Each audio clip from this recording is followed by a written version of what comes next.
สบายดีตอนเที่ยงเนาะหลังจากบ่าวเสือพักเที่ยงเนาะบ่าวเสือก็ออกมากินข้าวแล้วก็มาจอบเบิ่งอ้ายน้ำเนี่ยมาแวะกินข้าวอยู่แถวทุ่งหมอน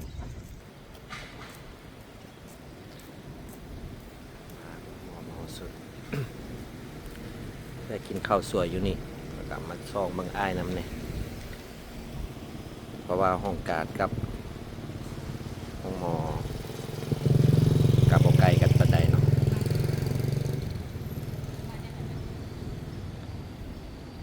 ก็หลายผู้หลายคนก็ส่งมาถามอยู่ว่าเบาเสืออ้ายเป็นจังไดอาการเป็นจังไดกะอาการเพิ่นกะคือว่าแบบก็ยังบ่ดีปานใดอยู่ก็ยังเจ็บก็ยังหยังอยู่แหละปัจจุบันเพิ่นก็ได้นั่งมาพักมานอนอยู่ห้องหมอพี่แหละตอนเที่ยงเบาเสือพักเที่ยงก็มาเบิ่งมาจอเบิ่งอ้ายนำเป็นห้องหมอที่ว่าเพิ่นสร้างใหม่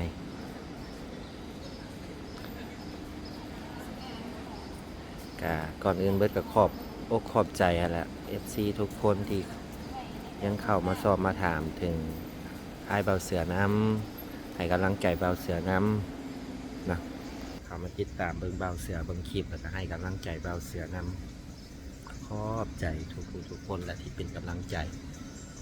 อยากให้ทุกคนเบิ่งคลิปเบาเสือเนาะกดไลค์อย่าลืมไปกดไลค์กดแชร์เบาเสือไปนำเบิ่งคลิปแล้วก็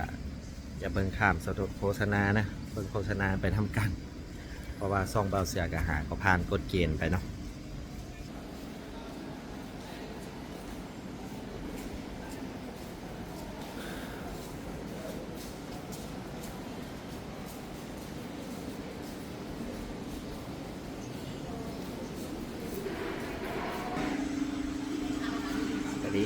สบายดีตอนเที่ยงผมก็ซ่องเบาเสือหาก็พักเที่ยงมื้อนี้มากินข้าวว่าไม่ได้กินข้าวอยู่แถวของการไว้ในเรา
จะกิน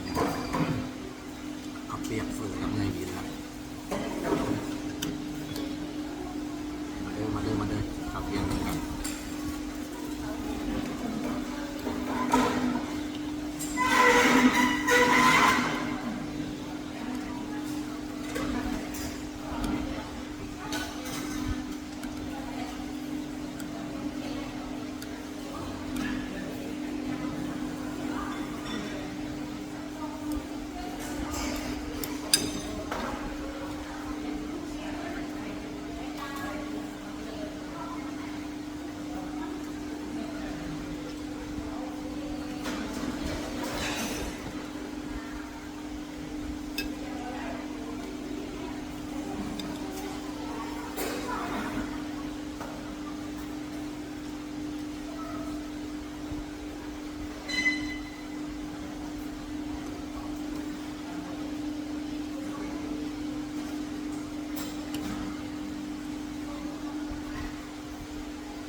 เผ็ดละ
โซได้กินข้าว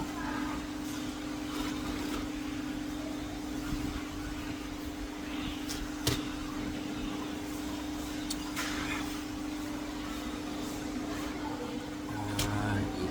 มได้อิ่มบ้างก่อนอื่นเบิดเราเสือก็ขอบใจทุกคนเด้อที่คอยติดตามเราเสือที่คอยเบิ่งคลิปเราเสือกาซี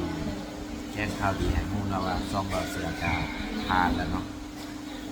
ผ่านแล้วมีแต่พิมพ์เนาะเพราะว่ามื้อนี้แต่เราเสือก็ไปตู้ไปรษณีย์ไปกรอกเอกสารแล้วกันเปิดไปรษณีย์แล้วก็กรอกเอกสารYouTube นำพร้อมเนาะเพื่อให้ซ่องมันผ่านรอพิมพ์มาเนาะถามข้าเจ้าผู้เรียน YouTube เขาว่าประมาณเดือนหนึ่งหา3 อาทิตย์มันจะส่งพิมพ์มาให้ทางไปรษณีย์เฮาไปรษณีย์ทางลาวครับกาขอบใจทุกคนที่เข้ามาเบิ่ง FC ทุกคนที่ FC เข้ามาใหม่บ่ผู้เก่าบ่น้องทุกคนเนาะที่เข้ามาเบิ่งเบาเสือและซัพพอร์ตเบาเสือที่เฮ็ดให้เบาเสือมีจุดยืนในจุดนี้หลายคนทั้งเบื้องหลังและเบื้องหน้าหลายคนที่ก็ประสบออกนามที่คอยติดตามและซัพพอร์ตเบาเสือเป็นกำลังใจเบาเสือกาก้าวไปอีกระดับหนึ่งนะเนาะที่เปิดช่องทางที่มีผู้ติดตามเกือบ 2,000 คนแล้วก็เฮ็ดคลิป YouTube ที่ยอดเวลาผ่านในกฎเกณฑ์ส่งไปแล้วเนาะส่งกรอบข้อมูลไปแล้วเนาะมีแต่รอท่าว่าทาง YouTube เพิ่นจะส่งพิมพ์มาให้เมื่อใดก็อาจจะได้อีกประมาณ3 อาทิตย์นี่แหละเพิ่นว่านะเราเสียก็ดีใจแล้วที่เฮ็ดช่อง YouTube มันได้ผ่านมาระดับหนึ่งแล้วต่อไปเบาเสือก็สิพยายามอัพคลิปดีๆอัพคลิปไปมองเที่ยวมองที่อัพคลิปดีๆแหละให้ FC ได้เบิ่งแต่เบาเสือก็สไลด์กันเน้นตามเกี่ยวกับอาหารเกี่ยวกับของกินเนาะสไลด์จะเน้นแต่นั้นคลิปนี้ก็ฝากไว้ซ้ำนี้เลยเด้อพี่น้องขอบใจ FC หลายๆทุกคนที่เข้ามาเบิ่งเข้ามาติดตามแต่อย่าลืมเบิ่งโฆษณาเบาเสือไปนำเด้อฝากไว้ซ้ำนี้แหละเด้อไปก่อนละสบายดีใจ FC ทุกคนหลายๆเด้อ